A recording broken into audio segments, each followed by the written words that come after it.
ఒక తప్పుడు వ్యక్తిని తీసుకొచ్చి టికెట్ ఇప్పించినా అని చెప్పి నాకు అర్థమైంది. అంటే మన రాజ్యాధికారం మనం తెచ్చుకోలేము. ఎస్టీ బీసీలు పార్టీ కోసం ప్రజల కోసం ఇంత కష్టపడినా కూడా ఓసీఐని ప్రసన్నం చేసుకోకపోతే వాళ్ళకి రాజకీయ భవిష్యత్తు ఉండదా? మన తాతలు మన తండ్రులు గులాంగిరి చేసి ప్రజాస్వామ్య దేశంలో ఉన్నాం. రాజరికంలో లెజాలు పోయినాయి, రాజులు పోయి కాలగర్భంలో కలిసిపోయారు. వీళ్ళు మనకు ఒక్క లెక్కన. తెలంగాణలో ఉండి ఈ పాలకులందరికీ సామాజిక న్యాయం అంటే ఏంటో వీళ్ళకి తెలుసా? సామాజిక న్యాయం అంటే ఏంటో తెలియజేయాలి. 71 మంది ఎమ్మెల్యేలు రా, కానీ వాళ్ళు వచ్చింది 578. విలమలు వచ్చేసారు 5 ఎమ్మెల్యేలు కావాలి. వాళ్ళు అయింది 140. ఇంకెందుకని ఏ అవసరం మనం ఉన్నాం? బహుజన వీరుడు సర్వాయి పాపన్న జాతి సాకలి ఐలమ్మ జాతి మాది. సామాజిక న్యాయం పాటించడం లేదు, నాణ్యమైన విద్యా వైద్యం అందించడం లేదు, ఎగ్జామ్లు కూడా సరిగా కండక్ట్ చేయలేకపోతున్నారు. మీకు పాలన చేత కాదని అర్థమవుతుంది. ఇక మీరు రాజకీయాల నుంచి తప్పుకొని మేము నిర్మించుకుంటాం. అందరూ నా పంత ఎంచుకోవడం లేదు. నేపాల్, శ్రీలంక, కాక్రోచ్ జనతా పార్టీ పంత ఎంచుకోరంటే సాయుధ పోరాటం కానీ, మావోయిస్ట్ ఉద్యమాలు కానీ, తెలంగాణ తెలుగుదేశం ఉద్యమాలు కానీ ఈ దోపిడీ వర్గాలకు మేలు చేసే తప్ప మనకి ఏం మేలు చేయలేదు. చరిత్ర తెలిస్తేనే మన చరిత్ర నిర్మించుకోవాలి. మీకు ఇంకా చెప్తాను.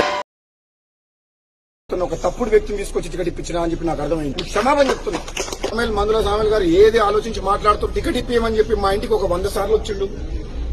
నమస్తే అందరికీ, నా పేరు Lingesh, BC intellectuals forum. SC ST బీసీలు పార్టీ కోసం ప్రజల కోసం ఇంత కష్టపడినా కూడా ఒక రెడ్డి ఆయనని ప్రసన్నం చేసుకోకపోతే, ఒక ఓసీ ఆయన ప్రసన్నం చేసుకోకపోతే వాళ్ళకి రాజకీయ భవిష్యత్తు ఉండదా? వాళ్ళకి ప్రసన్నం చేసుకోవాల్సిందేనా? దానికి ఉదాహరణ మందెల సామెల్ గారు, కోమరెడ్డి, రాజగోపాల్ రెడ్డి గారు. ఇప్పటికైనా ఎస్సీ ఎస్టీ బీసీ ప్రజలు గ్రహించాల్సిన విషయం ఏంటంటే బీసీ రాజ్యాధికారంతోనే ఎస్సీ ఎస్టీ బీసీ స్వయం పరిపాలన దాగి ఉందని గ్రహించాలందరూ. రెడ్డిలు ఓసీలు ఎలాగైతే వారు ఓట్లు వారు వేసుకొని పాలన సాగిస్తున్నారో మనం కూడా మన ఓట్లు వేసుకొని మన వారికి వేసుకొని పాలన సాగించాల్సిన సమయం. ఓసీలు రెడ్డిలు ఎలాగైతే వారి కులాలకు ఓట్లు వేసుకుంటున్నారో మనం మన వర్గాలకు ఓట్లు వేసుకొని మనం కూడా రాజ్యాధికారంలోకి రావాల్సిన అవసరం ఉన్నది. వారి దగ్గర డబ్బు ఉంటే మన దగ్గర ఓట్లు ఉన్నాయి. మన దగ్గర డబ్బు లేదు కాబట్టి బీసీ ఎస్సీ ఎస్టీ ఓట్లు ఐక్యంగా వేసుకోవాలి. అందరూ కలవకపోవచ్చు. అందరూ కలిస్తే 88% అవుతుంది. 85 నుంచి 90% వేసుకున్నా కూడా అందులో ఒక 20% కలవకున్నా కూడా బీసీ ఎస్సీ ఎస్టీలు మళ్ళీ అది 68% అవుతుంది. 68% అంటే మెజారిటీ స్థానం. అంటే మన రాజ్యాధికారం మనం తెచ్చుకోలేము, పాలన చేసుకోలేము.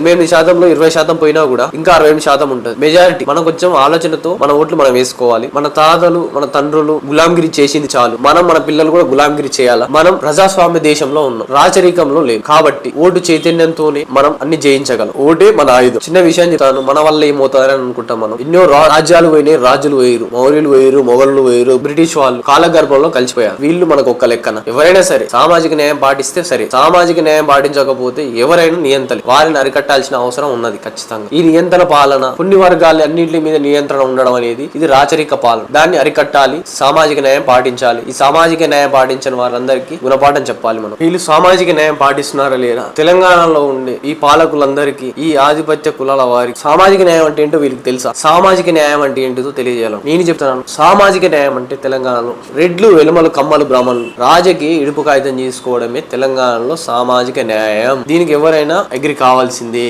ఎందుకు అంటున్నానంటే చూడండి, చిరంజీవి సార్ రాసిన పుస్తకం ఇదంతా గవర్నమెంట్ డాటాలోనే ఉంటుంది. చాలా వరకు సార్ కలెక్టర్ గా చేశారు కాబట్టి ఉన్న సోర్స్ తోని చాలా వరకు రచించారు. చిరంజీవి సార్ రచించిన ఈ పుస్తకంలో ఎవరి శాతం ఎంత అంటే తెలంగాణలో జనాభా తామాషా ప్రకారం సామాజిక న్యాయం పాటించాలంటే అసలు గతంలో ఏం జరిగిందో చూసుకోవాలి. అంటే చరిత్ర తెలిస్తేనే మన చరిత్ర నిర్మించుకోగలం. కాబట్టి నేనేమంటున్నాను, తెలంగాణలో రెడ్డిలు వాళ్ళ జనాభా తామాషా ప్రకారం 71 మంది ఎమ్మెల్యేలు రావాలి, కానీ వాళ్ళు వచ్చింది 578. పదే రెడ్డిలను తిడుతున్నారు అంటారు, దాని తర్వాత మాట్లాడతాను. వెలుమలు వచ్చేసరికి వారి జనాభా తామాషా ప్రకారం వాళ్ళు 5 ఎమ్మెల్యేలు కావాలి. వాళ్ళు అయ్యింది 140. అలాగే కమ్మలు 12 మంది ఎమ్మెల్యేలు కావాలి. వాళ్ళు అయ్యింది 73 మంది ఎమ్మెల్యేలు. బ్రాహ్మణులు 14 మంది ఎమ్మెల్యేలు కావాలి. వాళ్ళు అయ్యింది 127 మంది ఎమ్మెల్యేలు. వైశ్యులు 17 మంది కావాలి. వారు అయింది 22 మంది. ముఖ్యమంత్రి ఇంతవరకు బీసీ కాలేదు. ఎస్సీ అయినా పూర్తి కాలం కూడా చేయలేదు. ఎస్టీ కూడా కాలేదు, ఇంతవరకు ఎమ్మెల్యేలు కాలేదు, ముఖ్యమంత్రి కాలేదు. అంటే సామాజిక న్యాయం పాటించాలంటే ఇప్పుడు ఏం చేయాలి? బీసీలలో వచ్చేసి ముదిరాజులు 116 మంది కావాలి, 23 మంది అయ్యారు. యాదవులు 95 మంది కావాలి, 29 మంది అయ్యారు. గౌడులు 75 మంది కావాలి, 54 మంది అయ్యారు. పద్మశాలిలు 64 మంది కావాలి, 23 మంది అయ్యారు. మున్నూరు కాపులు 63 మంది కావాలి, 83 మంది అయ్యారు. వీరొక్కరే కొంచెం బీసీలలో ఎక్కువ అయినది. విశ్వకర్మలు 46 మంది కావాలి, 2 అయ్యారు. అది కూడా ఒక్కతనే 2 సార్లు అయ్యారు. రజకులు 41 మంది కావాలి, పక్కన 1 పోయింది, 4 మిగిలింది, 4 అయ్యారు. కుర్మగొల్ల 27 మంది కావాలి, 4 అయ్యారు. ఇట్లా చెప్పుకుంటా పోతే నాయ బ్రాహ్మణులు 15 మంది కావాలి, ఇంతవరకు ఒక్క ఎమ్మెల్యే కాలేదు. కుమ్మరి 18 మంది కావాలి, ఒక్కరు కాలేదు. వడ్డేర 18 మంది కావాలి, ఒక్కరు కాలేదు. గంగపుత్ర 20 మంది కావాలి, 4 అయ్యారు. ముస్లింలు 221 మంది కావాలి, 109 మంది అయ్యారు. వాళ్ళు కూడా ఓసీ ముస్లింలు అయ్యారు.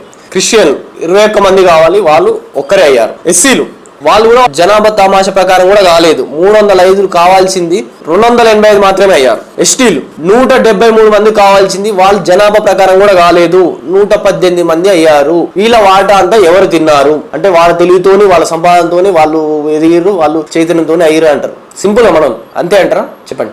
వారు కుల వివక్షని ఎదుర్కోలేదు. కుల వివక్ష ప్రకారం మనకు రిజర్వేషన్లు ఇవ్వబడింది. ఇప్పుడు వాళ్ళకు కూడా ఇల్లీగల్ గా ఈడబ్ల్యూఎస్ ఇస్తారు తెలంగాణలో. అంటే ఇప్పుడు రిజర్వేషన్ అని అందరికి ఉన్నాయి. అయితే వాళ్ళ జనాభా ప్రకాశం కూడా వాళ్ళు ఉండాలి. అంటే ఇప్పుడు సామాజిక న్యాయం పాటించాలంటే ఖచ్చితంగా వాళ్ళు రాజకీయ ఇడుపు కాగితం తీసుకోవాలి. వాళ్ళు రాజకీయాలు అదుపులో పెట్టుకొని అన్ని వనరుల మీద నియంత్రణ పెట్టుకొని మనకి విద్య దూరం చేసి వైద్యం దూరం చేసి మన జీవితాలు పిల్లల విద్య వైద్యానికి సరిపోకుండా చేసి ఉన్న ఆశలు కూడా అమ్మే విధంగా చేసి మనం ఒక వలయంలో చిక్కుకోవడం వల్లనే వాళ్ళు రాజకీయం చలాయిస్తున్నారు.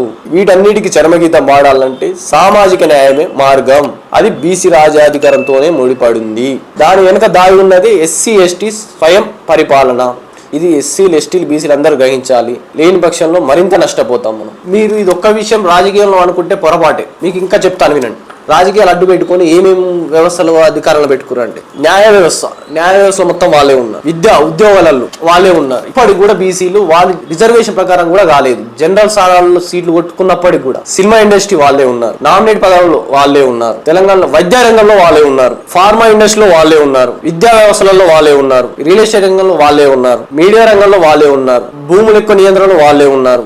బ్యాంకింగ్ రంగంలో వాళ్ళే ఉన్నారు. కాంట్రాక్ట్ వ్యవస్థలో వాళ్ళే ఉన్నారు. సిమెంట్ పరిశ్రమలో వాళ్ళే ఉన్నారు. నూనె వ్యాపారంలో వాళ్ళే ఉన్నారు. రైస్ మిల్లలో వాళ్ళే ఉన్నారు. మద్య వ్యాపారంలో వాళ్ళే ఉన్నారు. సూపర్ మార్కెట్లలో వాళ్ళే ఉన్నారు. బంగార మార్కెట్లో కూడా వాళ్ళే ఉన్నారు. గ్రానైట్ పరిశ్రమలో కూడా వాళ్ళే ఉన్నారు. పౌల్ట్రీ రంగంలో కూడా వాళ్ళే ఉన్నారు. బట్టలు వేసి చేనేత పరిశ్రమలో కూడా వాళ్ళే దూరేరు. ఐటీ పరిశ్రమ వాళ్ళ చేతుల్లో ఉంది. ఇంకెందుకని ఏ వ్యవస్థలో మనం ఉన్నాం? కాంచీరామ్ అంబేద్కర్ చెప్పేది ఒకటి, మనకి రాజకీయ సాధికారత కావాలి. అన్నిటికి మాస్టర్ కి రాజకీయం, అన్నిటికి మూలం రాజకీయం. అందరూ మమ్మల్ని తిడుతున్నారు. నేను ఒక విషయం చెప్తాను. జనాభాలో 10 నుంచి 15% ఉన్న ఓసీలు, అందులో 10% మాత్రమే సామాజికంగా కొంచెం మెచ్యూరిటీ కనబర్చే వాళ్ళు, ఆధిపత్య ధోరణి లేని వాళ్ళు. అంటే మొత్తం జనాభాలో చూసుకుంటే వారి శాతం 1 నుంచి 1.5 వరకు ఉంటుంది. పోనీ ఆర్డ్ కేసుల 2%. ఈ 2% కోసం 85-90% ప్రజల గురించి మాట్లాడకపోవడం నేను చేసిన తప్పు అవుతుంది కాబట్టి నేను మాట్లాడు. ఈ 2% తప్పు అనుకున్నా సార్, నేను వాళ్ళని నిందిస్తలేను. వాళ్ళ దగ్గర కూడా మంచి వాళ్ళు నేను చెప్తున్నాను కదా. కానీ ఆ తక్కువ శాతం అడ్డం పెట్టుకొని ఎక్కువ శాతం మందిని అణచడం అనేది కరెక్ట్ కాదు. ఇది ఎక్కడి సామాజిక న్యాయం? రెడ్డిల నుంచి కూడా మనం ఒకటి నేర్చుకోవాల్సి వస్తుంది. వాళ్ళు ఏ పార్టీలో ఉన్నా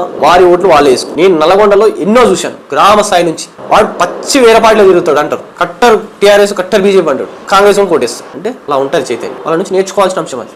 ఈ పుస్తకంలో మన ఓట్లు మనం వేసుకోవడానికి రీజన్, అలాగే ఈ దోపిడీ వర్గాలకు ఎందుకు వేయొద్దని కారణాలు కూడా ఇందులో ఉంటాయి. ఇది అందరు చదవాలి. నువ్వెంత, నీ దిశాత్ ఎంత, నీ జాత్ ఎంత? ఏ జాతి ఏం మాట్లాడుతున్నారు? వాడికి నేను చెప్తా ఉన్నా, రాజ్యతంత్రం నడిపిన రాణి రుద్రమ్మ జాతి మాది. జల్ జంగల్ జమీన్ అని కొట్లాడిన కుమరం భీముడి జాతి మాది.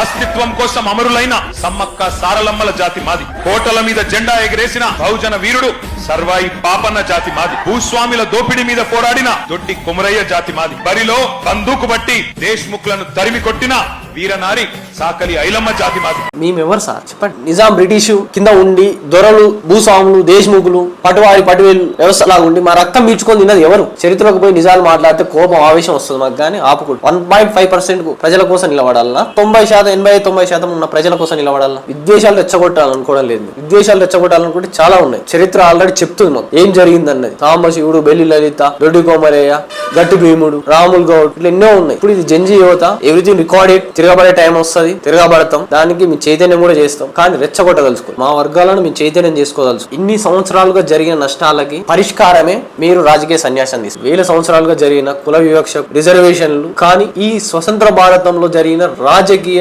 అణచివేతకి, సామాజిక న్యాయానికి మార్గమే మీరు రాజకీయ ఇడుపు కాగితం తీసుకోండి. మీకు అది ఉన్నతంగా ఉంటుంది. లేని పక్షంలో మేము మా వర్గాలను చైతన్యం చేసుకుంటే ఏం జరుగుతుంది అన్నది మళ్ళీ తర్వాత మీరు ఇబ్బంది పడదు. మా యువత విద్యా ఉద్యోగాలు అందక తల్లిదండ్రులు ఆస్తులమ్మి ఎంతో కష్టపడి సౌపించినప్పటికి కూడా డబ్బు లేక నాణ్యమైన విద్య అందడం లేదు. కొందరికి డబ్బుని కొంత అందినా కూడా ఈ ఆధిపత్య వర్గాలు నీట్ గ్రూప్ ఎగ్జామ్లు అమ్ముకొని మా వర్గాలకి అన్ని దూరం చేస్తున్నారు. విద్యని, ఉద్యోగాన్ని. బాగా డబ్బున్న వాళ్ళకే అయిపోయింది. దానికి నీట్ గ్రూప్ ఎగ్జామ్స్ పేపర్స్ అమ్మకం. ఇక ఎట్లా అండి? మా ఊళ్ళు ఎంత అప్పు చేసి అయినా, పొలాలు అమ్మైనా, ఎంత రిస్క్ అయినా పిల్లల్ని చదివించాలనుకో అయినా కూడా నాణ్యంగా అందలేదు. ఇంకెక్కడి సామాజిక మీకు పాలన చేత కాదని అర్థమవుతుంది.